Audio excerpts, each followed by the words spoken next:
나도 예수님 만나고 싶다. 예, 아름다운 멘트예요. 오늘 우리 저 영상에 등장하는 분들이 너무 실감나게 연기를 잘하신 것 같아요. 왜 방송국의 PD들이 이 영상을 안 볼까 이런 생각이 들어요.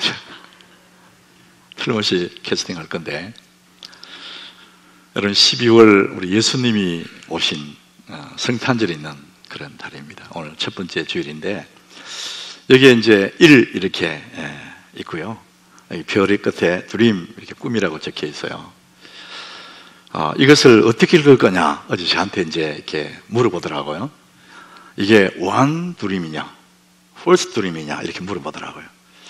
그래서 제가 하나의 꿈이 아니고 첫 번째다, 첫 번째 꿈이다 이런 말씀 드렸어요.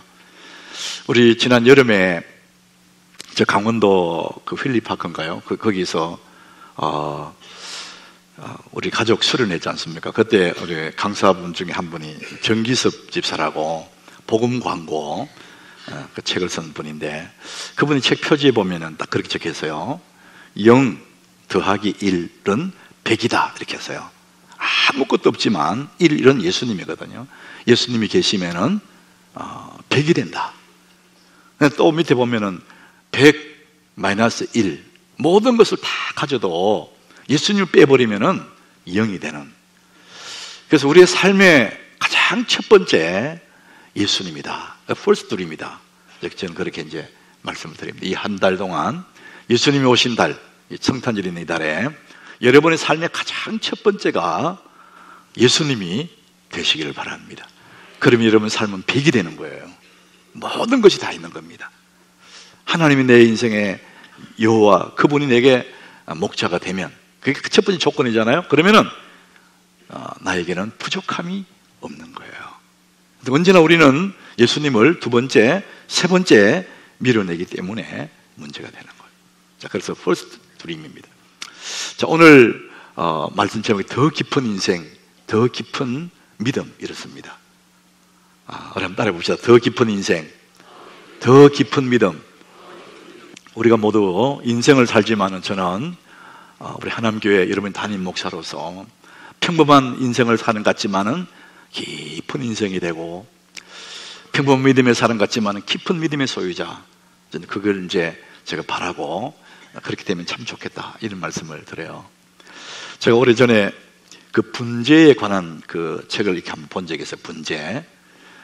소나무를 분재를 하면 작은 화분에다가 심어 놓으면은 어릴 적에부터 작은 화분에 심어 놓으면 뿌리를 못 내리니까 크지를 않는다는 거예요. 그래서 계속 가지쳐버리고 밑에 뿌리를 제일 잘라버리고, 그래서 자주 화분을 옮겨 심어버리면은 소나무가 자랄 수가 없대요.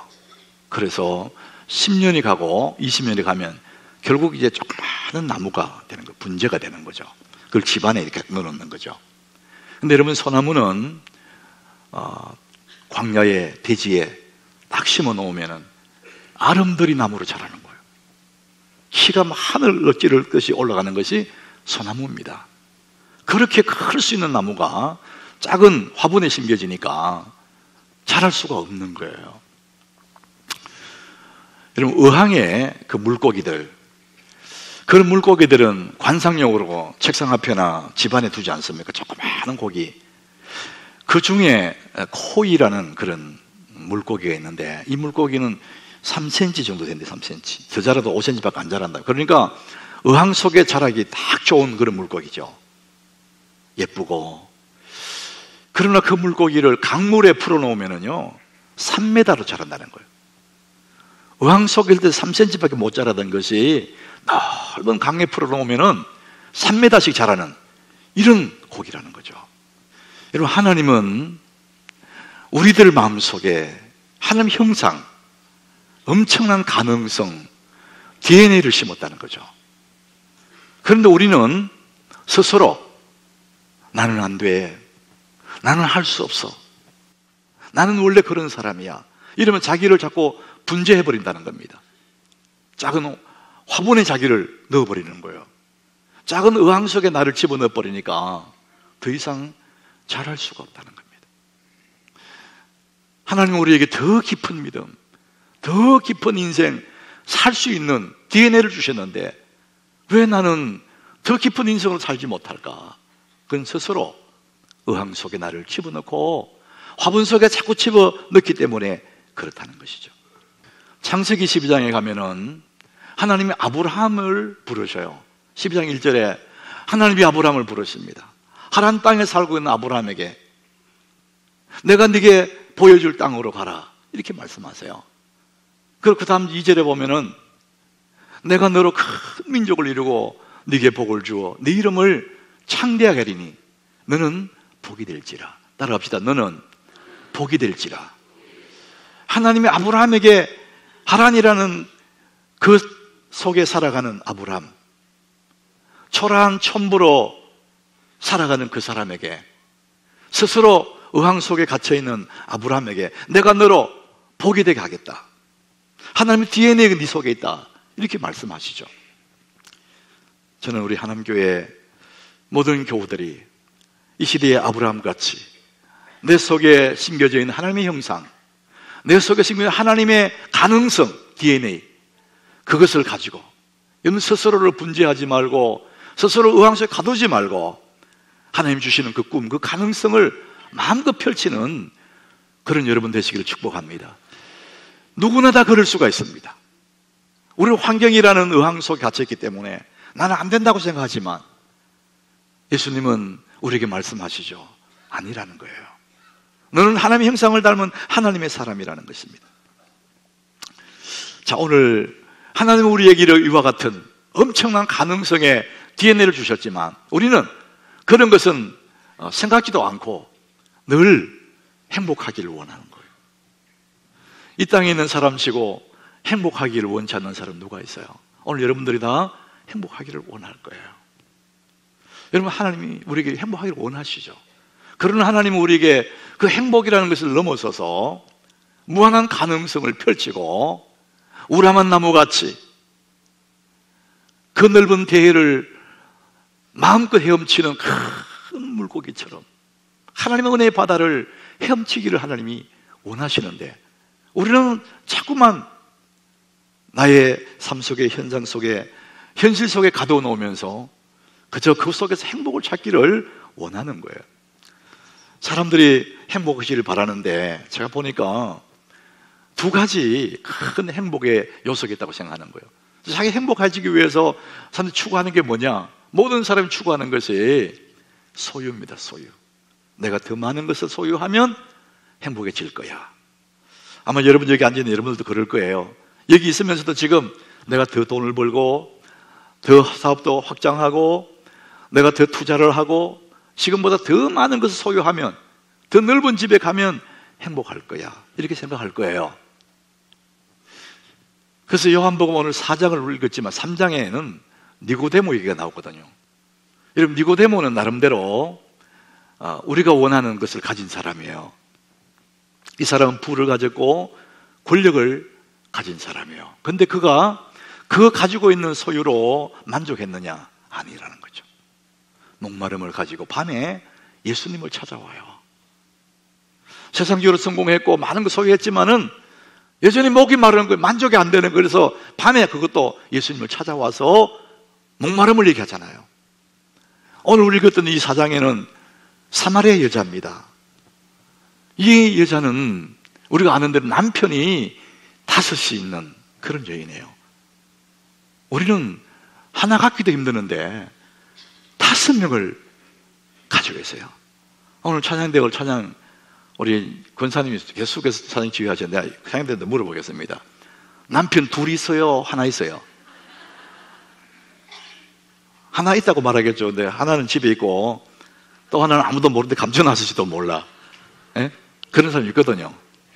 집에는 형식적으로 하나가 있고 아무도 모르게 만나는 또 하나가 있을지도 몰라요. 그거 힘들거든요. 관리하기 엄청 힘들어요. 그런데 이 사마리아 여자는 5명이 있어요. 5명. 그게 무슨 얘기죠? 이 여인은 오로지 자기의 인생의 행복은 사람에게 있다, 남편에게 있다는 거예요. 그 남편에게 집착을 하는 거예요. 이 남자를 만나 행복해 보려고 했는데 아니니까 또 다음 이렇게. 그러니까 사람이 소유에 대해서 행복을 누리려고 하면 끝이 없는 거죠. 여러분, 우리가 이 사마리아 여자가 남편 다스 있다고 해서 행복한 거 아니에요. 니고데모가 권력을 가지고 부를 가졌다고 해서 만족했는 아닙니다. 이 여인도 목이 말라서 목마름으로 우물가에 왔지 않습니까? 예수님이 그렇게 말씀하시죠. 너 이 물을 또 먹으러 그런 또 길을 왔는데 이 물을 먹으면 또 목말라. 안 된다는 거예요. 여러분, 만족이 없는 거예요. 우리가 아무리 소유를 하고 가졌다 해도 더 많이 갖고 싶지 거기에 만족이 없다는 것이죠. 그래서 예수님이 오늘 13절에 보니까 그렇게 말씀하시는 거예요. 예수께 대답하여 이르시되 이 물을 마시는 자마다 다시 목마르대요. 그것들을 가지고 소유하고 또 소유하고 가져도 또 목마르대요. 그러나 내가 주는 물을 먹는 자는 영원히 목마르지 않대. 네 속에서 영생 솟아나는 샘물이 된다, 이렇게 말합니다. 여러분, 오늘 소유는 끝이 없는 거구나. 세상에 어떤 것 소유해도 그 소유 속에서는 만족이 없는 거구나. 여러분, 오늘 이 여인을 통해서 우리는 아셔야 됩니다. 이 물을 먹으면 그때는 시원하겠지만 또 목마르다는 거예요. 그 물이라는 것은 사람들이 갈망하는 소유 개념일 수 있죠. 남편 5을 가져도 여전히 목마르다는 것이죠. 그러나 내가 주는 물이 있다는 거예요. 예수님 주시는 물이 있다. 우리 예수님이 내 삶의 첫 번째가 되면, 그분이 내 삶의 첫 번째가 되면 이 모든 것은 문제가 되지 않는다. 예수님이 지금 그 말씀을 하십니다. 사람들은 행복하기 위해서 첫 번째, 소유를 더 많은 걸 소유하고 싶어요. 또 하나의 사람들의 행복론이 있어요. 이 여인이 한 것처럼 사람들과 관계 속에서 어떤 사람을 통해서 행복을 누리고 싶어요. 나는 상처를 가진 어른이 되었다. 이 책을 제가 몇 년 전에 한번 소개한 적이 있어요. 이 책을 쓴 사람은 의학 박사이고 정신과 의사입니다. 사람의 심리를 잘 연구해 놓은 그런 책인데요. 사람들이 태어나면 어릴 적에 본능적으로 엄마의 품을 파고든답니다. 짐승도 그렇고 어린 아이들은 본능적으로 엄마의 품을 파고든대요. 그리고 엄마에게 자꾸 안기려고 그러고 이것을 애착의 끈이라고 합니다. 본능적으로. 근데 그걸 통해서 엄마와의 애착의 끈을 통해서 관계를 배워가기 시작하는 거예요. 그런데 아이에게 심각한 상황 2가지가 있다고 합니다. 그 첫 번째 상황이 뭐냐면은 아이를 보듬어주고 안아주고 지켜야 할 부모가 이 아이를 학대할 때, 그럴 때 이 아이는 하늘이 무너지는 거예요. 애착의 끈을 엄마한테 엄마 품에 파고들고 사랑하는 부모의 품에서 자라고 싶어 하는데 학대를 하는 거예요. 그럼 이 아이는 내가 나쁜 아이구나, 내가 나빠서 우리 엄마가 나를 이렇게 혼을 내는구나, 이렇게 생각한다는 거예요. 그래서 자기가 스스로 나는 나쁜 아이, 나는 못난 아이, 그래서 부모에게 잘 보이려고 착한 아이 되려고 그렇게 애를 쓴다는 거예요. 그냥 무조건 사랑을 받아야 될 그 나이에 부모에게 잘 보이려고 눈치 보기 시작하고 이렇게 된다는 것이죠. 이 아이에게 심각한 경우, 두 번째 경우는 어떠냐 하면은 엄마에게 매달린 그 애착의 끈, 그 엄마의 그 애착의 대상, 그 대상이 없어지는 경우라는 거죠. 엄마가 먼저 죽거나 엄마 아빠가 이별해버리는, 이혼해버리는 그런 경우에 애착의 끈의 대상인 엄마가 사라져버리는 그 세상은 그 아이에게는 하늘이 없어져 버리는 세상이라는 거죠. 자, 그럴 때 엄마가 사라진 그 상황에서 이 아이는 마구 울어댄다는 거예요. 막 소리 지르고 악을 쓰고 악탈을 부리고 엄마를 찾는 거예요.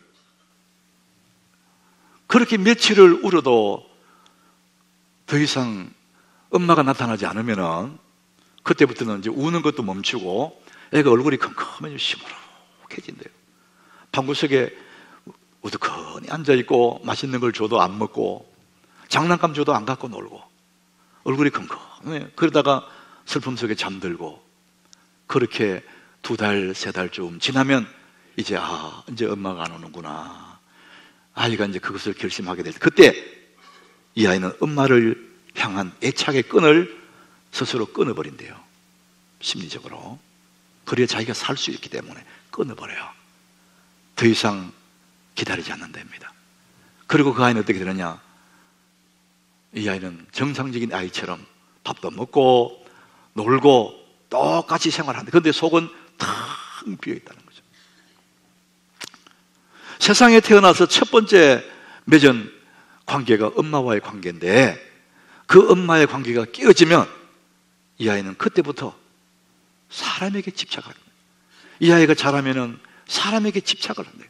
너무 사람을 의지하게 되고, 그리고 쉽게 상처받고 쉽게 상처를 주는 이런 사람이 된다는 겁니다.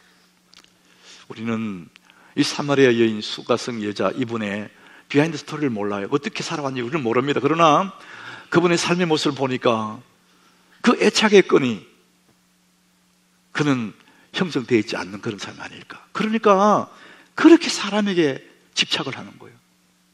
오로지 남편이라는 사람에게 의지하고, 남편에게 인생을 걸고, 그 남편에게 만족을 주지 못할 때 또 다른 사람을 찾아가고, 또 다른 사람을 찾아가고, 오로지 관계, 사람에게 집착하기 시작한다는 거죠. 이 사마리아 여자에게는 첫 번째가 남편이에요. 그래서 그걸 통해서 자기는 행복을 누리려고 그러는 거예요. 그런데 예수님이 그 여인이 하시는 말씀이, 이 물을 마시는 자마다 다시 목마르다. 너 너무 그렇게 하지 마. 네 남편 내게 만족 주는 거 아니야. 그런 뜻이에요. 이 물을 마신 자마다 다시 목마르다는 거예요. 네가 또 6번째, 예를 들어서 7번째 간다 할지라도 여전히 목마를 거야. 그러나 내가 주는 물을 먹으면은 네 속에서 영생한 솟아나는 샘물이 된다. 네 삶의 첫 번째가 남편이 아니라 네 삶의 첫 번째가 예수님이 돼야 된다. 이런 얘기를 하는 거예요. 아, 예수님, 그 물 내게 주십시오. 그러니까 네 남편 데려오라 그러잖아요. 굉장히 의미가 있죠. 네 남편을 데려와라. 네 남편 네게 만족 주더냐? 너는 지금 그렇게 사람에게 집착하지만은 인간은 다 거기서 거기라는 거예요. 여러분, 우리가 아내를 믿고 남편을 믿는다는 것은 참 좋은 거예요. 의지하고 살아가는. 그러나 그 아내가 그 남편에게 너무 집착하면, 내 인생의 모두인 것처럼 집착하면 어느 날 그 사람이 인해서 내 인생이 무너져 버립니다. 여러분은 무엇에 집착하십니까? 어떤 사람은 돈 더 소유하고 싶어요. 그런데 그것이 내게 만족 주지 못할 때, 그것이 나에게 실망을 줄 때 내 인생 무너져 버려요. 폐인돼 버립니다. 남편, 아내. 요즘은 젊은 세대들은 자식 그래. 자식이 내 인생 전체야. 여러분, 자식이 소중하지만 내 인생 첫 번째가 아니에요. 여러분 인생의 첫 번째는 예수님이 되시기를 바랍니다. 예수님이 내 인생 첫 번째, 나머지 모든 것들은 문제가 되지 않습니다. 그런데 언제나 우리는 첫 번째 돈, 첫 번째 남편, 첫 번째 가족, 첫 번째 자식, 그게 문제가 되는 거예요. 예수님이 말씀합니다. 이 물을 먹는 자마다 다시 목마르다. 너 아무리 그렇게 해도 그 물을 먹으면 또 목말라. 내가 주는 물을 먹어야 돼. 그렇게 말씀한 예수님이 네게 말하는 그가 나로다. 그 메시아를 얘기하자. 메시아. 그 메시아 내다. 그 여인은 그 순간 눈이 뜨여지고 자기가 기다렸던 그 메시아, 자기 영혼의 주인 되시는 예수님을 그 우물가에서 발견하게 된 거예요.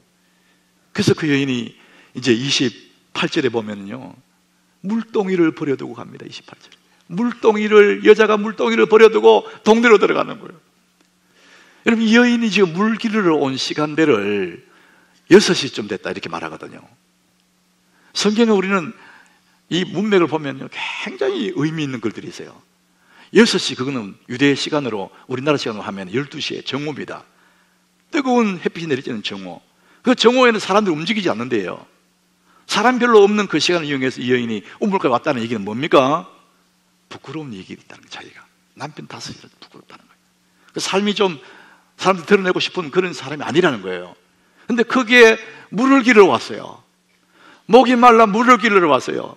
육신에 목이 말라 물 기르러 왔지만은 오늘 성경에 보니까 물 기르러 왔는 그 여자가 물동이를 버려두고, 물 안 길러 가고 물동이를 버려두고 동네로 가는 거예요. 그리고 자기가 만든 예수를 이야기하기 시작하는 거예요. 그게 뭡니까? 그의 삶의 우선순위가 이제 바뀌었어요. 물이었고 남편이었고 집착했던 그것들을 내려놨어요. 물동이를 내려놓고 버려두고 동네로 들어가는 거예요. 이 여인의 삶의 우선순위가 바뀌었다는 것입니다.